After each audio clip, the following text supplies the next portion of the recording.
எப்படி சும்மா பார்க்குறதுக்கே வேறு லெவல் கேட்ஜெட் மாரி இருக்கா? ஒண்ணும் இல்லங்க. இது நார்மல் பவர் பேங்க் தான். 5000 எம்ஏஹெச் தான். பட் இது ஏன் வாங்குனேன்? எதுக்கு வாங்குனேன்றத விட, நான் ஒண்ணு நெனச்சு வாங்குனேன். அது நம்மளே வச்சு செஞ்சுருச்சு. ஸோ அது என்னன்னு பார்க்கறதுக்கு முன்னாடி முதல்ல இதில என்னென்ன இருக்கு, என்னென்ன இல்ல அப்படின்றத ஃபர்ஸ்ட்டு பார்த்துருவோம்.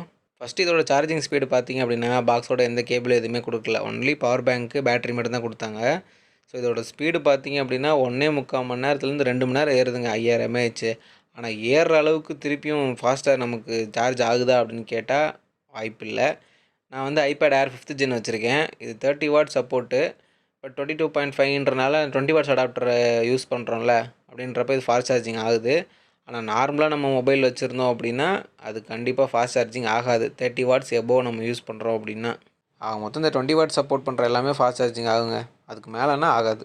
இருக்கிறதுல இன்னும் பெரிய கடுப்பான விஷயம் டைப் சி போர்ட்ட குடுத்துட்டாய்ங்க. டைப் சி கேபிளும் தரல. நம்மள்ட்ட இருக்கிறதோ யூஎஸ்பி டூ டைப் சி இருக்கு. இதுக்காக ஒரு சின்ன கேபிள வாங்கி அப்புறம் தான் சார்ஜ் போடுற மாரி இருக்கு. சி டூ சிலாம் முன்னாடி வந்துட்டு இருந்தது. இப்போ மறுபடியும் யூஎஸ்பிக்கே மாறிட்டாய்ங்க. வாங்குனதுக்கு உருப்படியா காம்பேக்ட்டா இருக்கிறதாங்க. சும்மா பாக்கெட்ல வச்சு ஈஸியா எடுத்துட்டும் போயிரலாம். வெயிட்டும் பெருசா தெரியாது. அதே மாரி பேக்லயும் ஈஸியா வச்சு எடுத்துட்டு போலாம்.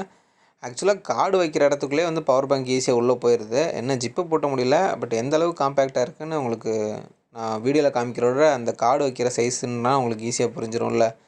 அதனால தான் இதில காமிச்சேன். அதே மாரி இந்த சைடுல இருக்க கிளிப்பு பார்த்தீங்க அப்படின்னா, பேண்ட் பாக்கெட்ல மாட்டாம நார்மலா பேக்ல மாட்டி கூட யூஸ் பண்ணிக்கலாம். ஆனா அது செம்ம ஸ்ட்ராங்கா இருக்குங்க. ஒரு பேக்கே ஃபுல்லா வெயிட் தூக்குது.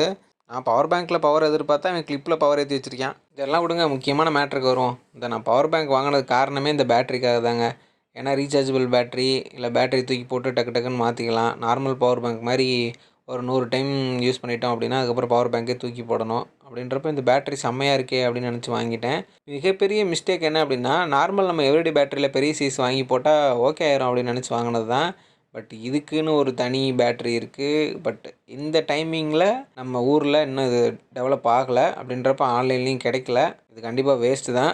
மேபி இன்னும் ஒரு 2, 3 இயர்ஸ் கழிச்சு இது வந்து நல்லா பூம் ஆச்சுன்னா, அப்ப நெறைய பேட்டரி கிடைக்கும். அப்ப 200, 300க்கு வாங்குறப்போ செம்ம ஒர்த்தா இருக்கும். பரவாயில்லையா? செம்மையா இருக்கு. எனக்கு கண்டிப்பா வேணும் அப்படின்னு நெனச்சீங்கன்னா வாங்கிக்கோங்க. செல்மேட்டுன்னு ஒரு பிராண்ட்ல அவைலபிள்ல இருக்கு. இப்போதைக்கு Flipkartல நாட் அவைலபிள்ல இருக்கு. மேபி நோட்டிஃபை குடுத்துட்டு வாங்கிக்கங்க. எனக்கு தெரிஞ்சு இது கண்டிப்பா வேஸ்ட்டு தாங்க. ஏன்னா நான் சொன்ன ஃபீச்சர்ஸ் எல்லாம் இதில இருந்தா தான் இப்ப நார்மல் பவர் பேங்க்குக்கும் இதுக்கும் செம்ம டிஃபரன்ஸ் இருக்கும். வாங்குறதுக்கு ஒர்த்தா இருக்கும். இப்ப எதுவுமே இல்லன்றப்ப இதே பிரைஸுக்கு நம்ம நார்மல் பவர் பேங்க்லயே நல்ல நெறைய ஃபீச்சர்ஸ்லாம் இருக்கு. ஸோ அதனால நம்ம அதையே ப்ரிஃபர் பண்ணி அதையே வாங்கிக்கலாம்.